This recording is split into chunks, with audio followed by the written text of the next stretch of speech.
हाँ। हाँ जी ममता जी, कर लिया रिकॉर्डिंग, स्टार्ट कर दी। देखिए, तो ये हो गया हमारा न, नवा, दसवा, 11वां, 12वां, 13वां, ये सूत्र तक हो गए हमारे कंप्लीट। और चाहें तो आप इसको जैन जैन डिजिटल भूगोल पर आप वापस इसको बार बार देख सकते हैं वीडियो को, तो आपको बिल्कुल अच्छी तरह से उसका पूरा स्वरूप समझ में आ जाएगा। जम्बू द्वीप का, जम्बू द्वीप के अंदर की बात चल रही है ना अभी तो। चलिए अब 14वां, 15वां, 16वां, 17वां, 18वां और 19वां, ये सूत्रों के भी क्रम एक साथ है, ग्रुप एक साथ है। क्योंकि ये सब उन्हीं के बारे में, जो हिमवन पर्वत आदि पर्वत है, उसमें जो सरोवर और कमल कैसे कैसे हैं उसके बारे में है, ये सारी पूरी एक ही चर्चा है। तो ये पढ़ लेते हैं हम। 14वें नंबर के सूत्र पर आ जाइए। पद्म महापद्म तिगिच्छ केसरी महापुंडरीक पुंडरीका हृदा स्तेषामुपरि प्रथमो योजन सहस्रायामस्तद्वद्ध विष्कम्भो हृदः दश योजनावगाह तन्मध्ये योजनम पुष्करम तद्विगुण द्विगुणा विस्तारा हृदा पुष्कराणि च तन्निवासिन्यो देव्यः श्री ह्री धृति कीर्ति बुद्धि लक्ष्मयः पल्योपम स्थितयः ससामानिक पारिषत्कः। सूत्र बोलिए।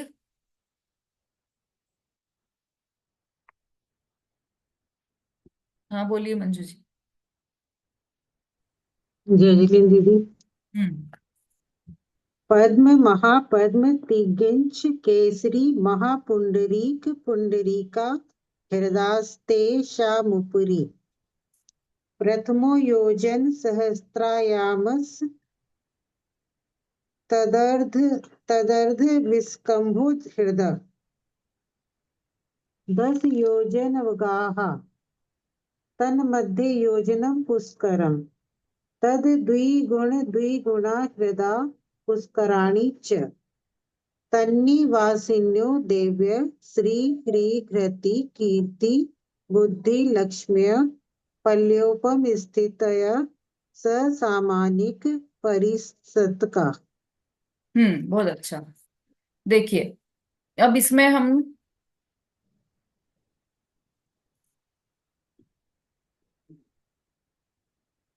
हम्म कुलाचलों के ऊपर स्थित सरोवरों के नाम। अब ये सरोवरों के नाम आ गए। जो पर्वत है ना, उस पे एक एक सरोवर दिखाए थे ना, इसमें ब्लू ब्लू कलर के स्क्वायर स्क्वायर सरोवर दिखाए थे सारे, उसकी चर्चा चल रही है। तो सरोवरों के नाम क्या है?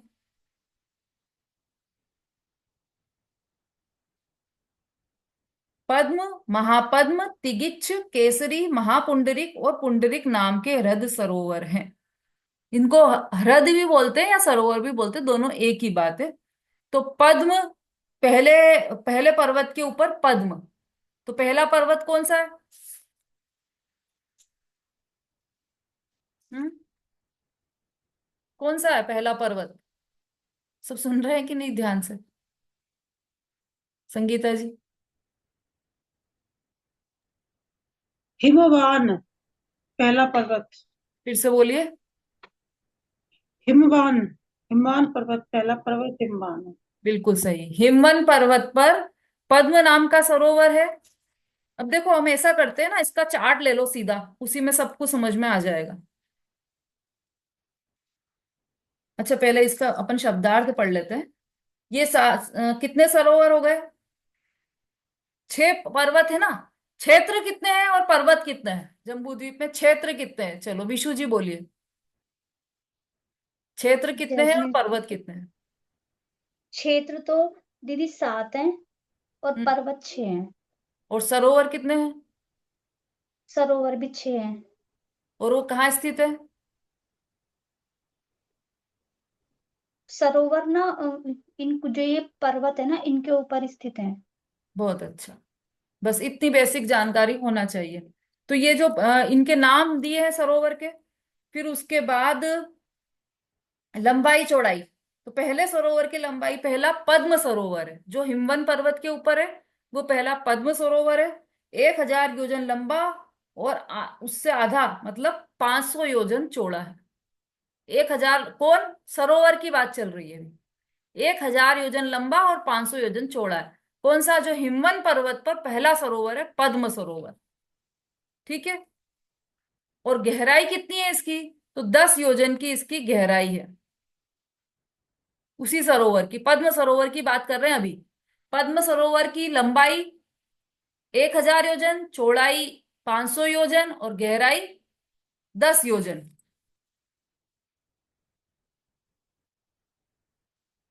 ठीक है, 3 चीजें हैं। और उसके बीच में 1 योजन विस्तार वाला कमल है। अब आगे के सरोवर तथा कमल पहले के सरोवर तथा कमलों से क्रम से दूने दूने विस्तार वाले हैं। यह दूना दूना क्रम तिगिक्ष नाम के तीसरे सरोवर तक है। बाद में उसके आगे 3 सरोवर तथा उनके 3 कमल दक्षिण के सरोवर और कमलों के समान विस्तार वाले हैं। देखो अब नीचे चार्ट में आ जाओ आप। हृदों मतलब सरोवरों का विस्तार। तो सरोवर का पहला सरोवर है पद्म सरोवर, और उसका स्थान है हिमवन। हिमवन पर्वत के ऊपर पद्म नाम का सरोवर है। उसकी लंबाई 1000, चौड़ाई 500, गहराई 10, और उस पर एक कमल है। और उस कमल में श्री नाम की देवी है। ये अभी आगे आएगा। अच्छा हाँ, ये भी पढ़ लिया था ना हमने, ये वाला। तो अभी पहले चार्ट ही देख लो आप। श्री नाम की देवी है पहले पद्म सरोवर में। अच्छा, ये पद्म सरोवर ये तो बताया आपने कि कहाँ स्थित है, हिमवन के ऊपर है। तो हिमवन पर्वत कहाँ पर है, कौन बताएगा, सुनीता जी।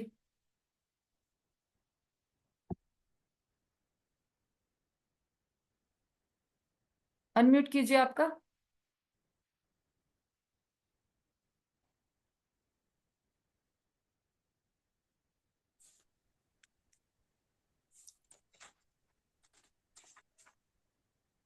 हाँ बोलिए सुनीता जी, क्या हुआ। ये जम्बू द्वीप में ही है। फिर से बोलिए। जम्बू द्वीप में ही है ये। हाँ, भरत क्षेत्र जम्बूद्वीप के में तो। भरत क्षेत्र। आवाज क्लियर आ नहीं रही है मुझे। सबको आ रही है क्या आवाज, या तो या मेरे ही प्रॉब्लम हो, पता नहीं। चलो ठीक है, कोई बात नहीं। नमिता जी।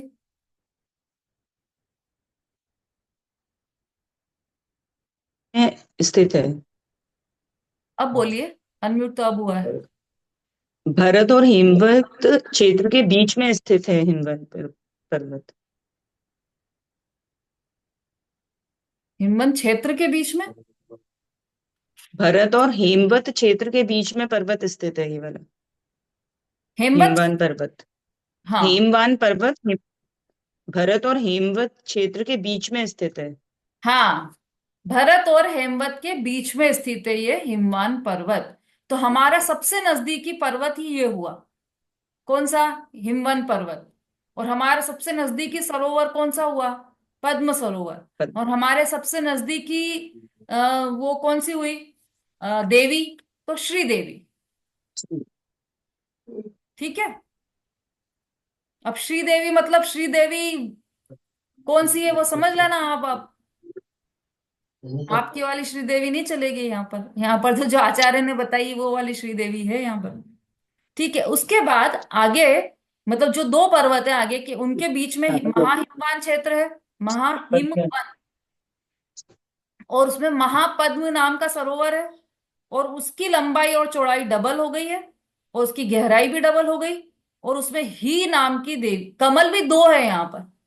यहाँ पर एक ही कमल था और यहाँ पर 2 कमल है। री, री नाम की देवी है यहाँ पर। फिर ऐसे ही तिगिच्छ सरोवर में, मतलब निशद पर्वत पर तिगिच्छ सरोवर है। और 4000 उसकी लंबाई, चौड़ाई 2000, गहराई 10, 40, 4 कमल और घृति, घृति नाम की देवी है। अब यहां से बढ़ेंगे नहीं, अब यहां से उल्टे क्रम में आएंगे। तो उल्टे क्रम में जाने के लिए पहले तो ऐसा का ऐसा ही लेना पड़ेगा। तो केसरी जो नील नील पर्वत है, उस पर केसरी नाम का सरोवर है। उसकी लंबाई और चौड़ाई तिगिच्छ सरोवर जैसी ही है, गहराई भी। और उसमें भी 4 ही कमल हैं। और उन कमलों का, उनमें इस देवियों का नाम है कृत, कीर्ति।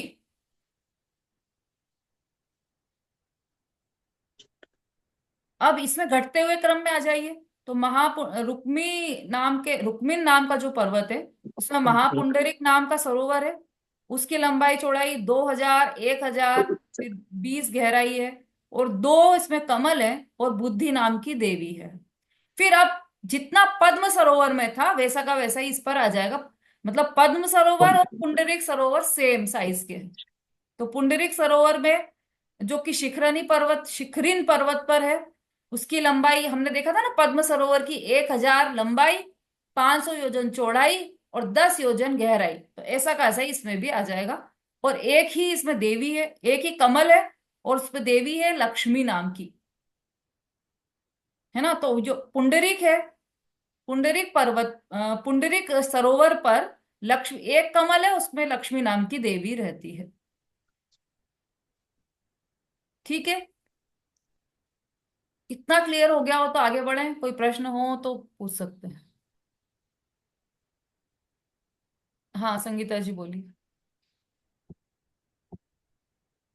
दीदी ये दो कमल थे, तो उसमें एक हिरी नाम की देवी है, तो एक कमल के ऊपर, दो कमल के ऊपर दो एक देवी, देवी विराजमान है। नहीं, 2 देवी ही नाम की। अच्छा अच्छा, मतलब दो कमल दो देवी। हाँ मेरे ख्याल से ऐसा ही है, और इसको अपन देखते हैं अभी आगे। अभी और आगे आने वाली है देवियों की चर्चा। हम्म। अच्छा रेखा जी, मंजू जी, कोई प्रश्न है क्या आपका, कि पहले का हैंड रेज है? हाँ मंजू जी बोलिए। दीदी नोट तो नहीं कर पा रही हूँ इतनी जल्दी जल्दी में। ये सब नोट नहीं किया है मैंने जो आपने बोला। तो ये तो इसमें पूरा छपा हुआ है चार्ट। अच्छा। अच्छा, इधर किताब से में आपने पूरा पढ़ाया, हाँ ठीक है। ठीक है ये दीदी। बना हुआ हम्म। वो हमने देखा नहीं पहले। विशु जी। ठीक है। दीदी ये जो लिखा है ना कमल योजन, तो इसमें ऐसा है कि जो हृदय का नाम है पदम, तो इसकी गहराई लंबाई चौड़ाई, जो कमल का योजन 1 योजन, श्री जो देवी है। तो दूसरा कमल का योजन ना 2 योजन का है, उसमें ह्रीम देवी है। फिर 4 योजन का है, इसमें भी ना क्रम से दूने दूने विस्तार वाले हैं, सेम इसी की अच्छा तरह। कमल जैसे योजन दिया लंबाई। है, कमल कितने हैं ये नहीं दिया है। हाँ कमल जी। तो एक ही है, जैसे कमल एक है, जी। तो वो 1 योजन का है। और दूसरे में कमल 2 योजन का है, 2 कमल नहीं है वो। जो दिया है ना कमल हाँ, योजन, वो संख्या नहीं है, वो उसका संख्या विस्तार है। नहीं है। विस्तार। हाँ। ठीक है, अच्छा ध्यान दिलाया विशु जी आपने। हाँ। तो इसलिए फिर देवी तो एक एक ही हुई सब में, क्योंकि 4 योजन विस्तार वाले में भी एक घृति नाम की देवी है। संगीता जी क्लियर हो गया? जी दीदी। हम्म। अब ये अंतिम वाला सूत्र देख लीजिए। 6 कमलों में रहने वाली 6 देवियां, तन निवासिन्यो देव्य, श्री ह्रीं कृति कीर्ति बुद्धि लक्ष्म्य, पल्योपम स्थितयः ससामानिक परिषत्कः। एक पल्योपम आयु वाली और सामनिक तथा पारिषद जाति के देवों सहित श्री ह्रीं प्रति घृति कीर्ति बुद्धि और लक्ष्मी नाम की देवियां क्रम से उन सरोवरों के कमलों पर निवास करती है। अब कमलों पर निवास करती है, तो कमल पे तो वो चढ़ेगी तो ही कमल टूट जाएगा। तो इसलिए कमल यहाँ हम्म। पर वनस्पति काय वाले नहीं है, वो पृथ्वी काय वाले ही हैं। ये ध्यान में काय रखना। वाले। जितनी भी वहां पर रचना है ना, वो सब वैसी वाली है। पृथ्वी का आएगा। हाँ। ऊपर कहे हुए कमलों की कर्णिका के मध्य भाग में 1 कोस लंबे, आधा कोस चौड़े और 1 कोस से कुछ लंबे सफेद रंग के भवन है। लो, उसमें भवन भी बने हुए हैं कमल पे, कमल के ऊपर भवन बना हुआ है। और 1 कोस मतलब इतने लंबे चौड़े भवन है कमलों की कर्णिका के मध्य भाग में। जैसे कमल रहते हैं ना, तो उसके बीच में पराग रहता है ना, बीच में येलो कलर का पराग, कभी देखा हो आपने तो, किसी भी फूल में जो बीच का पोर्शन रहता है, उस बीच के हाँ। पोर्शन में ये रहता है भवन, उनका सफेद रंग का भवन। उसमें वे देवियां रहती है। और उन तालाबों में जो अन्य परिवार कमल है, उनके ऊपर सामाजिक तथा पारिषद देव रहते हैं। सामानिक, सामानिक होना चाहिए ये, सामानिक तथा हम्म पारिषद जाति के देव रहते हैं। उस कमल पर तो देवी ही रहती है, पर बात आसपास जो कमल है उसमें सामनिक और पारिषद जाति के देव रहते हैं। अब आपका प्रश्न हो सकता है कि ये कौन से देव हैं भाई, सामानिक और पारिषद जाति के देव? तो वो देवों की चर्चा चौथे अध्याय में आने वाली है, उसमें आप समझिएगा कि क्या होते हैं सामानिक और पारिषद जाति के देव। ठीक है, तो यहाँ पर ये हमारा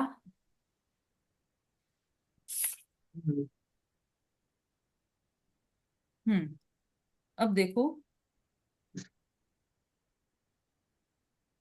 लंबाई। जो पद्म सरोवर है उसका जो तल भाग है वो वज्र से बना हुआ है, बिल्कुल लोहे का, मतलब लोहे जैसा कठोर बना हुआ है। और उसके किनारे अनेक प्रकार की मणियां और सोने से चित्र विचित्र विभिन्न रंगों वाले हैं। अभी हमने वीडियो में देखा था ना, उसके जो कॉर्नर्स हैं वहां पर अलग कलरफुल दिख रहा था ना कॉर्नर उसका, तो वो हम्म सब सोना चांदी और अनेक प्रकार की मणियां हैं। और वो कहाँ पर टच होती है, जो समुद्र है ना, सरोवर है ना, हम्म मणि और सोने से चित्र विचित्र विभिन्न रंगों वाले, इसके किनारे, मतलब जो जो समुद्र के किनारे हैं वो इन विभिन्न रंगों वाले हैं। और यहाँ पर हमने देखा था कि जो पर्वत है उसका जो कॉर्नर वाला भाग है वो सरोवर से टच हो रहा है, तो दोनों का एक ही हुआ, हम्म दोनों ही मणियों से जड़ित है। उसमें आप और हम्म देखना वीडियो में। इस पद्म हम्म सरोवर की गहराई अपन ने सब पढ़ लिया है। इसके आगे ये सब पढ़ाई हो गई अपनी। मतलब ये समझ लीजिए कि जो पद्म सरोवर है वो और पुंडरिक सरोवर है, पुंडरिक तालाब है, वो समान आकार वाले हैं दोनों ही। और ऐसे ही महापद्म और महापुंडरिक, ये दोनों समान आकार वाले हैं। और ऐसे ही तिगिच्छ और केसरी, ये दोनों समान आकार वाले हैं, इनकी स्थिति सेम है। सुमेरु पर्वत से उत्तर भाग की संपूर्ण रचना दक्षिण भाग के समान ही लंबी चौड़ी है। जैसे इधर की रचना है ना, वैसे की वैसी उधर की भी रचना है। हमने जो 6 पर्वत देखे ना, तो उसमें से 3 पर्वत इधर के और 3 पर्वत उधर के, तो सेम सेम सेम रचना हो गई। उक्त पद्म महापद्म तिगिच्छ आदि सरोवर के कमलों में एक पल्ले की स्थिति वाली श्री ह्रीम घृति आदि देवियां सामानिक और पारिषद देवों के साथ रहती है। इस प्रकार ये, चलो ये हो गया था हमारा सामान्य और देव की विशेष चर्चा चौथे अध्याय में होगी। और हाँ, अब ये क्या करती है, ये जो देवियां हैं श्री ह्रीम घृति कीर्ति बुद्धि और लक्ष्मी, इनका काम क्या है? तो जो पहले वाली 3 है, कौन कौन सी, श्री ह्रीम और घृति, ये तीनों देवियां स्वधर्म इंद्र की सेवा में लगी रहती है। श्री ह्रीम और घृति, ये तीनों देवियां स्वधर्म इंद्र की सेवा में लगी रहती है। हाँ, कोई प्रश्न है किसी का?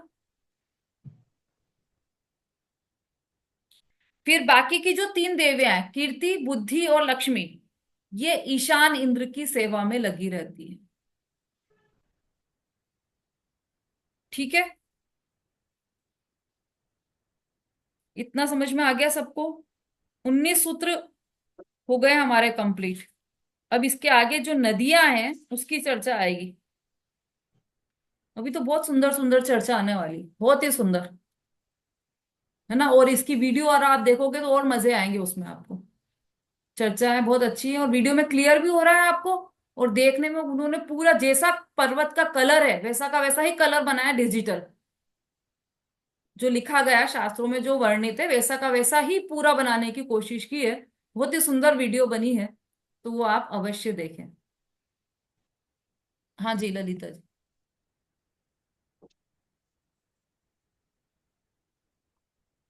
मैं नहीं योगा इंदौर में 2.5 द्वीप में यह पूरी रचना दी हुई है जो ढाई इंदौर थी? अच्छा। इंदौर 2.5 द्वीप में जो अपना है अपना सब वहां पे ये हाँ पूरी हाँ, रचना है।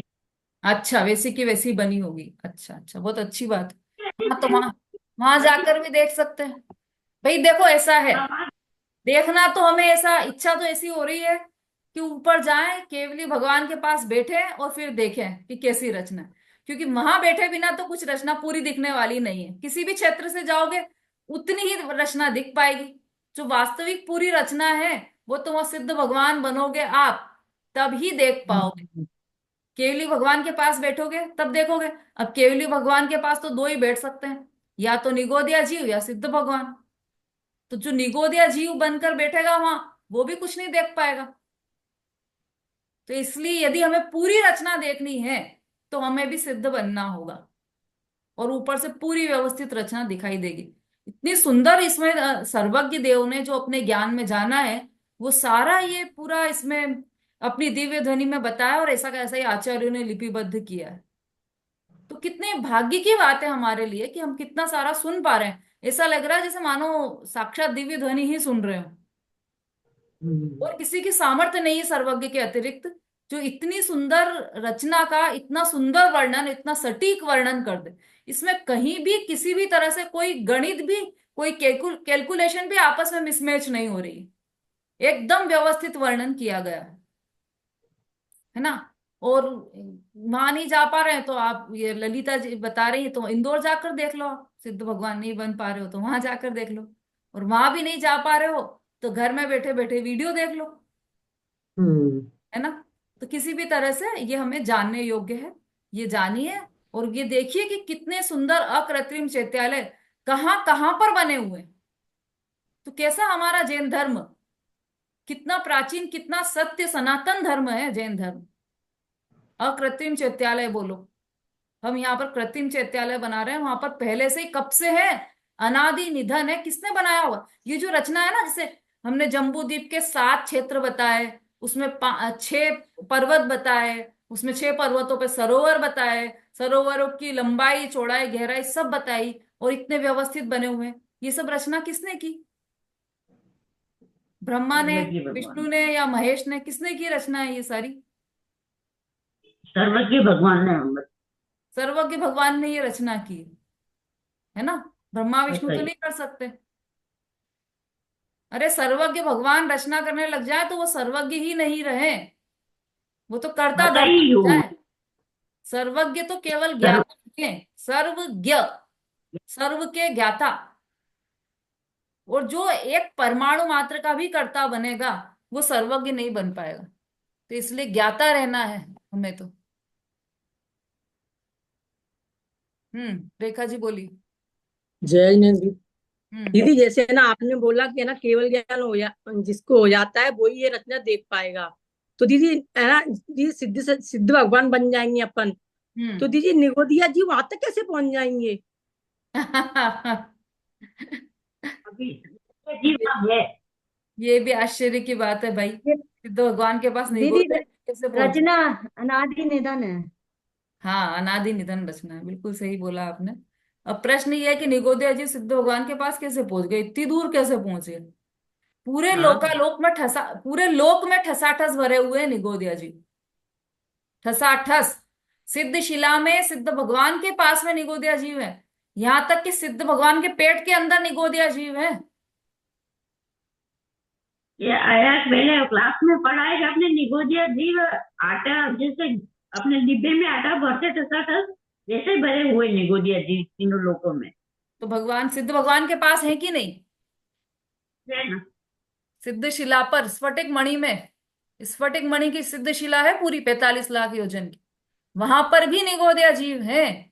और एक सिद्ध में सिद्ध अनंत जान अपनी अपनी सत्ता प्रमाण, ऐसा है ना। एक सिद्ध के अंदर अनंत सिद्ध है, क्योंकि 45 लाख योजन तो भाई एक ही जगह से कितने सारे, अपन सोनागिर जाते हैं या किसी भी सिद्ध क्षेत्र पर जाते हैं तो कितने, 5.5 करोड़ मुनिराज मोक्ष गए वहां से, 5.5 करोड़। तो वो सीधे ऊपर समश्रेणी में ही तो जाते हैं, समश्रेणी में जाते हैं तो उसी क्षेत्र में एक ही क्षेत्र में अनंत सिद्ध है ना, समश्रेणी में।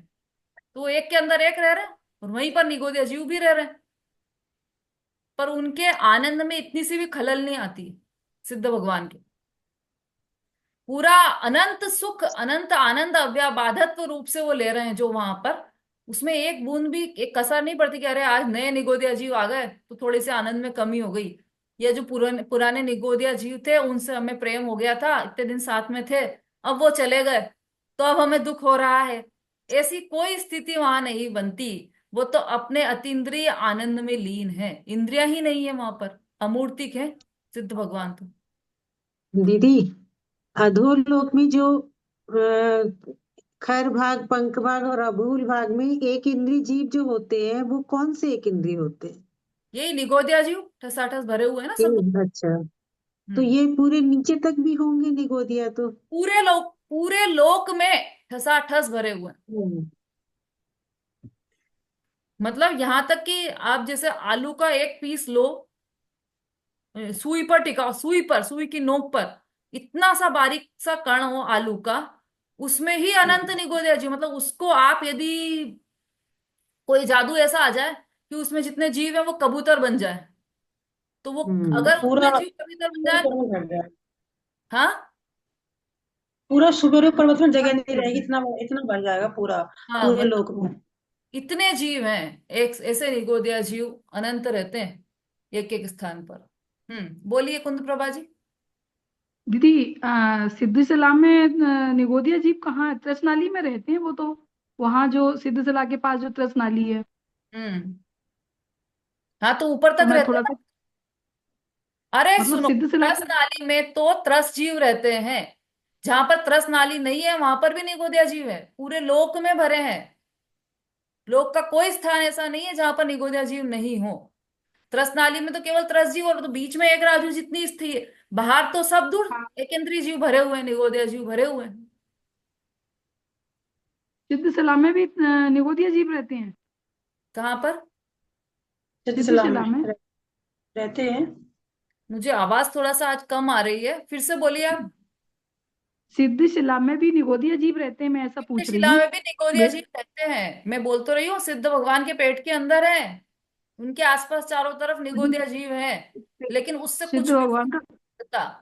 सिद्ध भगवान का शरीर ही नहीं है तो पेट कहाँ से आया? आर पार होते रहते हैं, आर पार होते रहते हैं। मतलब उनका जो शरीर का आकार है तो कोई चीज है तो सही ना, कि कुछ भी नहीं है वहां पर, ऐसा नहीं है नहीं कि नहीं, कुछ है हाँ ही वो नहीं। ऐसा है। हाँ, तो जो सिद्ध भगवान के प्रदेश हैं, असंख्यात प्रदेश, उसके बीच में भी हाँ, है वो निगोदिया जी, तो उससे कुछ फर्क ही नहीं पड़ता उनको। अच्छा अच्छा अच्छा, ठीक है दीदी। हम्म। दीदी, सिद्धशिला त्रसनाली से बाहर है? ऊपर है, ऊपर ऊपर की तरफ है ना, त्रसनाली वाली स्थान ऊपर पर है। ही है, लेकिन उसमें ऊपर की तरफ। थोड़ा सा हाँ, तो ऊपर। ऊपर भगवान की तरफ तो है, सिद्ध पर उसमें भगवान इंक्लूड होगा कि तनुवात नहीं? वलय में है, तनुवात वलय में स्थित है सिद्ध भगवान। और कैसे स्थित है, कि जैसे बलून होता है ना, बलून, तो यदि हम यहाँ से बलून हम्म। खूब सारे, तो कहाँ कहाँ जाएंगे, कि छत पर चिपक जाएंगे ऊपर जाके। तो वो जो बलून है वो सब ऊपर से तो एक समान स्थिति वाला है, लेकिन नीचे से जो बड़ा बलून है वो, मतलब नीचे से ऊपर नीचे रहते हैं, वो बैलेंस, ऊपर से तो एक ही बैलेंस लेवल, होता है। नीचे का लेवल हम्म। उनका ऊपर नीचे है, जैसे हमारा। तो यदि कोई लंबा है या कोई छोटा है, तो हमारे पैर तो सबके एक ही समान जमीन पे है, लेकिन ऊपर से छोटे नहीं, ऊपर लंबे छोटे हम दिखाई देंगे, लेकिन वहां पर ऐसा नहीं, वो नीचे से ऊपर नीचे दिखाई देंगे। खड़गासन है तो वो नीचे तक आ रहे हैं, पद्मासन है तो ऊपर तक जा रहे हैं। तो जिन सिद्ध भगवान हम्म। को जहां स्थित होना होता है वो वहीं पर स्थित है। चलिए, समय बहुत हो गया है आज, जिनवाणी स्तुति ले जी लेते हैं। जी। जा वाणी के ज्ञान से सूझे लोकालोक, तो वाणी मस्तक लगा देते हैं। वाणी माता की जय। महान जैन धर्म की जय। आचार्य उमा स्वामी की जय हो। माता की जय जिनेन्द्र दीदी। जय जिनेन्द्र, सभी को सभी जय को जय जिनेन्द्र। जय जिनेन्द्र दीदी, सभी को जय जय जिनेन्द्र। जिनेन्द्र। जय जिनेन्द्र।